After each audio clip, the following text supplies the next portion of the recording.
Hello, welcome back to our discussion writing a potential function given a vector field. The first step we want to make sure is that the vector field is conservative. So we have this vector field of sine x, cosine y in the I, and cosine x in the j direction. So of course the first thing we want to remember, this is our partial with respect to x, or m. This is our partial with respect to y, or n. So we want to make sure that the second derivatives are the same.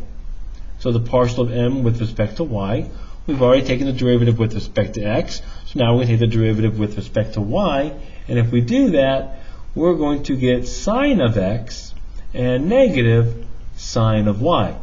And we take the partial of n with respect to x, so we took the derivative with respect to y, now we're going to take the second derivative with respect to x. Remember, this is a really good application of Clairaut's theorem, and the derivative here is just negative sine of x. Clearly these are not the same, so this is not conservative. Well, what does that mean for us? Well, we cannot find a potential function that has this vector field. So let's think about what that means in the real world, like in terms of a problem. Now if you go way up here, this is covered in another video, we said if a vector field is conservative, then from every level curve, our vector field will be perpendicular to that. And we also said that the vector field and the gradient have to travel in the same direction. In other words, that the gradient and the vector field will both be perpendicular to our level curves. Well, what's happening here? Down here, well, down here they are not the same. So if I have some sort of level curve right here, well, what's going on? Well, of course, our gradient is perpendicular. That's the definition of the gradient. It's going to be the steepest increase off of a surface or off of a level curve. It's going to be the steepest increase and change. So it's going to be perpendicular. But our vector field, in this case, is headed in another direction. So in this case, they're not going in the same direction. So our vector field does not equal our gradient. They are going in different directions.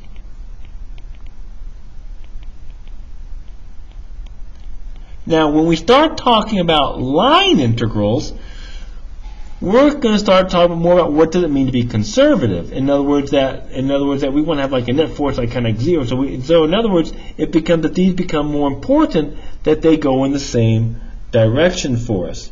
So we're going to talk a lot more about this when we get to what's called line integrals. But for now, we just need to know that because it's not conservative, that our gradient and the vector field of our function are just going in different directions. All right, let's take a look at 9 here. All right, so we want to make sure that this is conservative. So there's fx, and here's fy. So if we take the partial of m with respect to y, that's here, this is m, right? We're going to get negative e to the x sine y plus e to the y sine x. And if we take the derivative, here's n, the partial of n with respect to x, we're going to get negative e to the x sine y minus e to the y, and this becomes plus sine x. And notice they are the same, therefore this is indeed conservative. We like that. Yeah. So now we can solve it. So we're going to integrate. I'm going to pick my first one. Doesn't matter, they both look pretty nasty.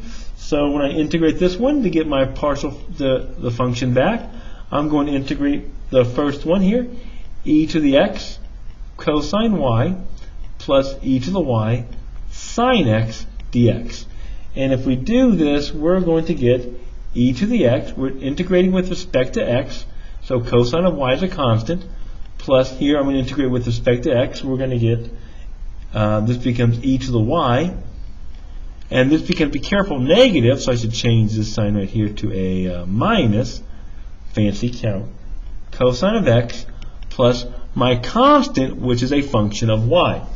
So now remember we have to find c of y, and that's our second step.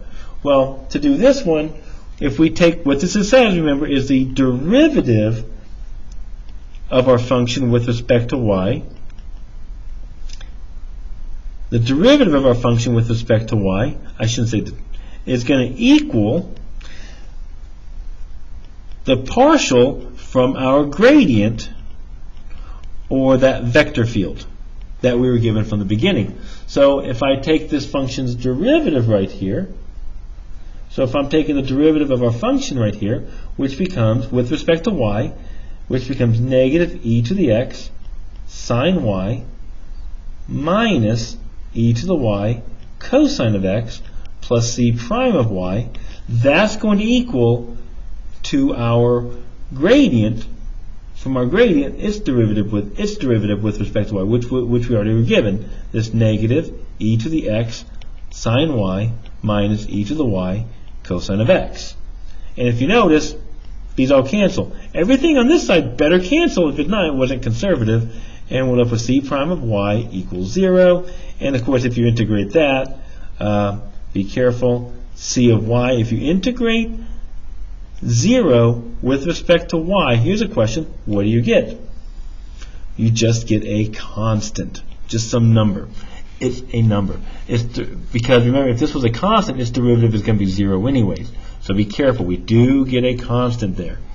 So now we can write our answer, f of x, y is going to become, here it is, e to the x cosine y minus e to the y cosine of x plus our constant, just some constant. All right, hope you enjoyed these videos. I'll see you all later. Bye-bye.